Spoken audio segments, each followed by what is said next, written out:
It's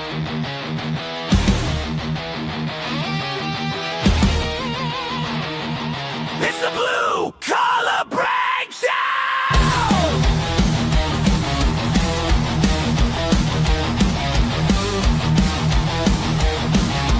Welcome to the Blue Collar Breakdown!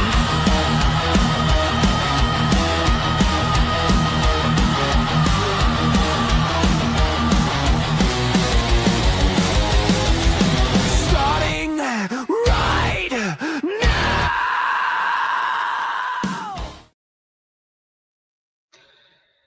Hello, welcome to the Blue Collar Breakdown. I am your Blue Collar Economist, Tom Eddlem. For the next 30 minutes or so, maybe a little bit less. I always plan for a little bit less and I always go a little bit over, but whatever. We are going to talk about the Shutdown Charade, as I call it. But before I do, make sure you like, make sure you subscribe, make sure you support the podcast by going to buymeacoffee.com, link in the show notes, all that. With that out of the way, we have what I would call a mixed blessing today. The government has shut down, but just the federal government. The local, state and local governments have not shut down, so it's not really a full shutdown, unfortunately. And as it turns out, most of the federal government is not shut down either.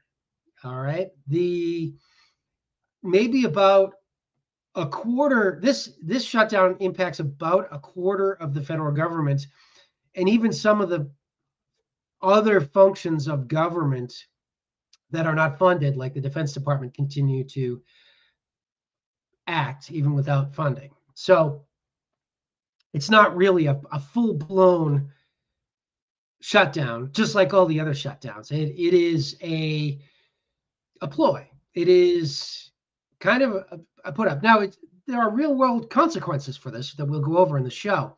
But one of the interesting things is I didn't look it up, but this may be the first time the markets rose during a shutdown.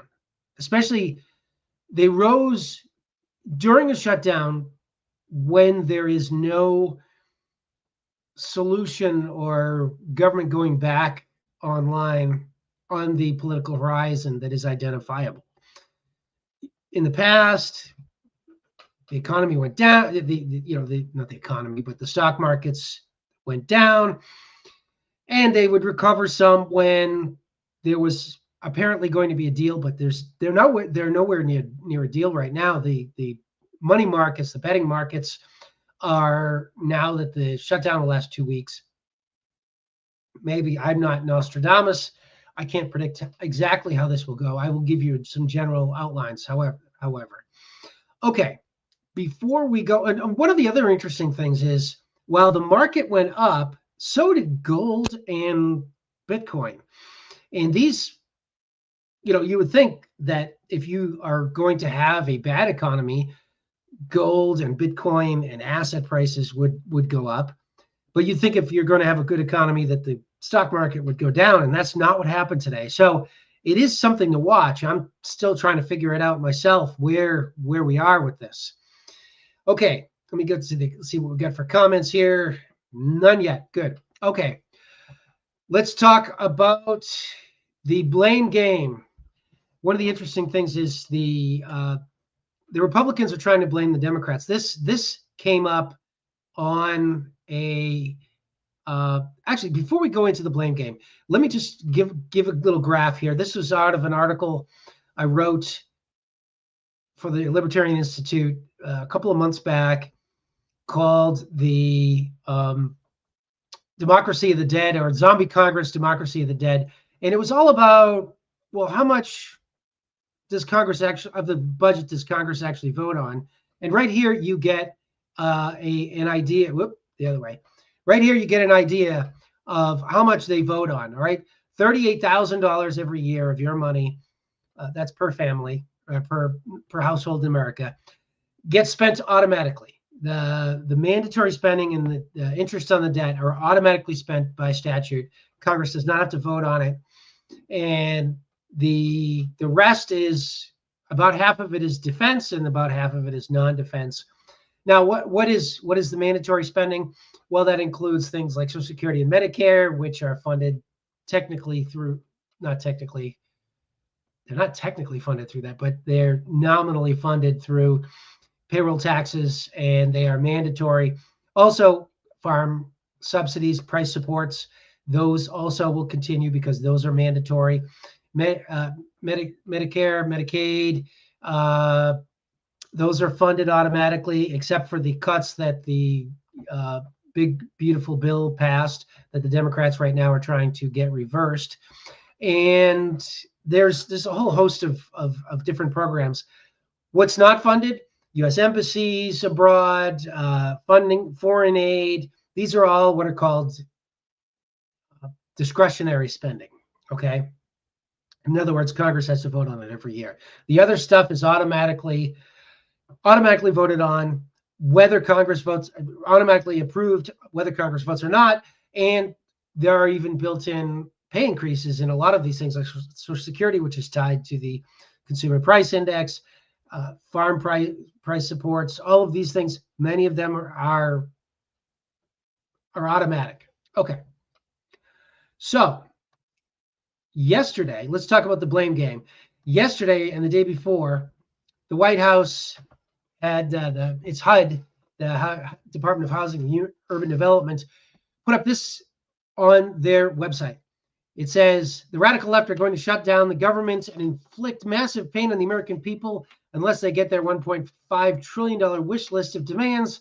The Trump administration wants to keep the government open for the American people. Okay, the radical left are going to shut down the government down. Who controls the House of Representatives? Oh, the Republicans. Who controls the Senate? Oh, the Republicans. Who controls the White House? Oh, the Republicans. Who has the majority of Supreme Court nominees? Oh, the Republicans. And the radical left are shutting this down. And of course, the $1.5 trillion wish list. Yeah, the Democrats would like to spend even more than that, but you know, the $1.5 trillion is annualized over 10 years, so it's $150 billion a year. That's just the way they do. They just multiply everything by 10. That's how Democrats do it. That's how Republicans do it. So, but they put this up on the White House website. The radical left are going to shut down the government. How credible is that? Not at all. It's literally incredible. To blame for the Republicans to say we're not responsible for this is not credible because they control the government. Now, the Republicans will come back to you and they'll say, well, hold on there, son. Hold on there, son. What we've got to do here is consider that the Senate has this thing called the filibuster. And this Senate, they can stop a bill if it doesn't get 60 votes. And guess what? The Republicans don't have 60 members of the United States Senate. So the Democrats are, in fact, shutting down the government. Well, the Republicans just this week apparently recognized that the Senate has a filibuster and a cloture vote. There was no other possibility. There was nothing they could have done before this week to pass a budget rather than like do a whole all-in-one budget, pass this bill, or the whole government shuts down. They couldn't have just done it piecemeal like the law says, because under the official rules, and back in the 70s, they actually did this. They did it most recently in 1998. They haven't done it in several decades. But what they do is they break it down into 12 baskets, rather than having one big continuing resolution or omnibus bill. Those are the words they use for slopping everything together in one big budget bill that's put together by the House and Senate leadership without any consultation with the members and ramming it through Congress. They used to break it up into 12 segments, and then they would pass those over the summer in Congress one by one, where congressmen would debate the measures and offer amendments to them. Instead, what we have is well, it's holding America hostage. That's what it is. This is, I'm going to get to this. This is what they want. But for the Republicans to say, oh, well, we could never have foreseen that the Democrats would use the filibuster to stop a budget bill. That's just not a credible. I mean, that's an admission of a failure of leadership. Okay. Second, the Democrats are blaming the Republicans for shutting down the government, saying, "Oh, well, all you're doing is you're forcing these cuts on us." Okay, but here's the thing: the cuts were already passed. The Democrats, it is as retarded as the Republicans are when they say it's the Democrats' fault. The Democrats saying it's not our fault, it's the Republicans' fault, are just as dumb or dumber. Because what they say is, oh, well, they're forcing these cuts on us. Well, no, they're passing a certain level of spending and the Democrats want more. So what they do is they say, well, just shut the whole thing down. That is literally the Democratic strategy. Oh, you won't give us everything we want? Well, we'll just shut the whole thing down. Because it's not like the Democrats are objecting to some of the spending that the Republicans are doing. Well, I mean, they have some objections to some of the immigration stuff or whatever, but that's not really why they're fighting this battle. They're fighting this battle to restore the Medicare cuts, not Medicare, Medicaid cuts to, the health insurance subsidies to the poor. And that's it. They're not fighting to stop funding of the Immigration Naturalization Service. I'm dating myself, to ICE, the Immigration and Criminal Enforcement, ICE. They're not trying to cut spending on that because over the years the Democrats have approved increases in it, and it's not the spending levels that the Democrats object to. It's some of the heavy-handed tactics that the Trump administration is using, which, by the way, past Democratic administrations have also used. But let's put that aside. The Democrats have no leg to stand on. Of course, the Democrats are dumb. The Republicans are dumb. The Democrats are dumber. And then there's this sort of midwit level argument that, see, the shutdown is evidence that the system is broken and that America needs to go back to, I don't know, something in the past where we just get together and compromise. And, where's the spirit of compromise? We have to go to the middle of the road. That's the spirit that's going to get us our tax increases and spending increases and deficit increases in the next couple of weeks. But it's not the spirit that takes us back to the point where they debate the segments of the budget again. It's still going to be, hey, the leadership is putting together this one giant ball of spending for the whole government for the whole year, and you either pass it or the government shuts down. That's where we're headed. And that's the main point I want to make with the podcast tonight. That's the whole point of it. This shutdown is not a symptom of the failure of the system. It's not a bug, it's the feature. The leadership in Congress wants a one-size-fits-all, pass it or shut down the government motion every year, and they get it every year. That's what they want. Now, this year, they added a little kabuki theater in. They added in a shutdown, and they do it every 5 or 10 years. There were two shutdowns in the 1990s. There was one in 2012. There was one in 2018. Now we're doing it again. So every 5 to 10 years, they do another shut. They have to add a little bit of variance to the plot. It's the same plot every year, as Thomas Massey says. So they have to add a little bit of variance to it. And that's where we're at.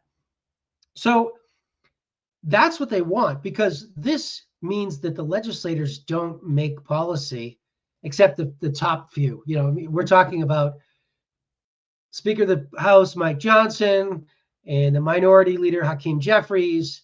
They get together with Chuck Schumer and Mitch McConnell in the Senate, and the four of them just make out the plan for the whole federal government, and nobody else really gets a say in what's going on. in Congress or the American people, because they're presented with, hey, we got this plan for you, or we could shut it down. So, what do you want? Oh, you want to shut it down? Okay, well, we'll shut it down. That's the choice we get every year. And that's the way they want it, because they don't want pesky little congressmen, especially people like Thomas Massie, looking too carefully into what exactly are we spending? Maybe we should not spend money on foreign aid. Let's have an amendment to get rid of foreign aid. Let's have an amendment to get rid of gender research in Uganda for iguanas or whatever it is. Okay, they don't want that kind of a look at our finances by members of Congress or the public. And to be able to just roll it all into one, that's what they want. That's the plan. They want the deep state bureaucrats and the 4 top members of Congress and maybe the president make these decisions. Nobody else. We don't want any rank and file member of Congress who's only elected by a couple 100,000 people. We don't want him making any decisions. So what is the fallout from this? Well, the fallout is pretty simple. It'll cost us more. This is not all the furloughed federal employees are going to get their back pay. So it's a paid federal vacation, just like every other shutdown in American history. Just they'll all get their back pay. So it's a paid vacation. It will hurt the economy a little bit, and the economy's already hurting a little bit. So it means we're probably going into a bit of a recession. It's not going to be 2008, but it's going to.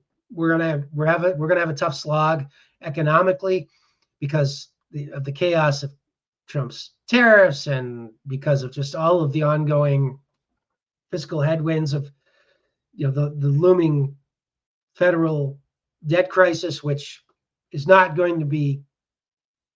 It's not going to hit us in the next couple of years, but it is coming. And people sense it, and there is that hesitancy over it. But there are more immediate things like the tariffs, like the Federal Reserve's policy on inflation, creating more money, which does inhibit the economy, even though everyone thinks it stimulates it. They'll say, "Oh well, we want 2% inflation. That's good for the economy." The last thing we want is deflation. That's not true. Factually not true. And one of the things I wanted to show you is the HUD had that thing about blaming the Democrats, and here's what they came up with today. Now that the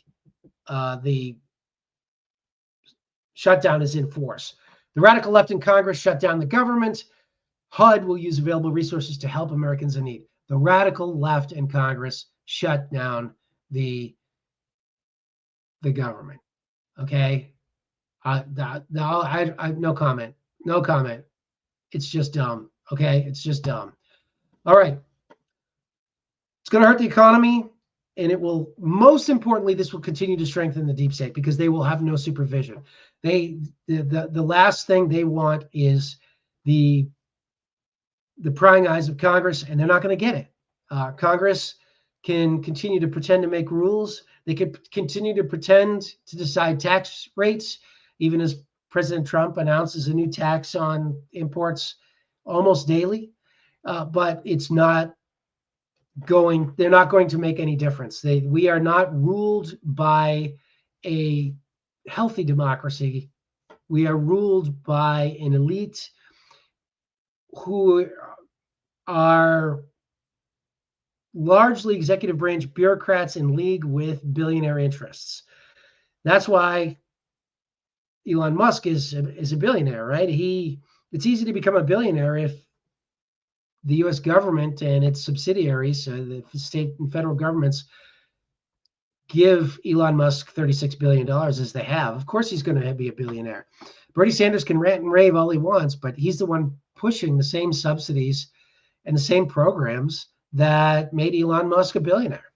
And that's going to continue. And the Democrats will rant and rave about, oh, well, it cut Medicare and it took away Americans' health care.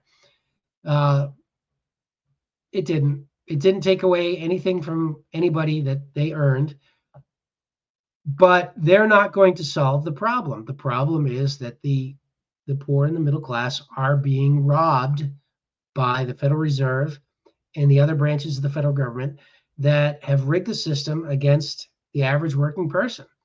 And the robbery right now is at a level where basically the middle class is treading and the lower classes are treading water, and the housing prices are going up a little bit faster than their pay, and almost everything else is about going up about as fast as their pay. And it's going to continue that way and maybe get a little bit worse until there is some sort of a revolution.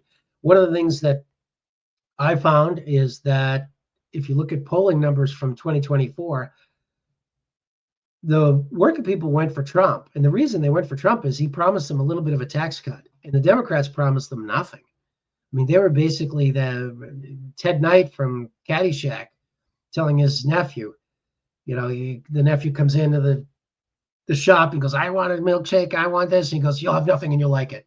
That's what Ted Knight said. You'll have nothing and you'll like it. And that's the Democratic Party's policy with regard to working people. And that means they're going to continue to struggle because these two parties are bad for America and they're bad for working people. And until another party emerges in which the country is looking for a third alternative that's credible, that's it. They're going to continue to bring America down, and especially the middle class and working class. All right. I'm going to call it right there, make it a little short. Thank you for listening. Keep listening. Again, like, subscribe, buy me a coffee, and support the show. And as always, be good.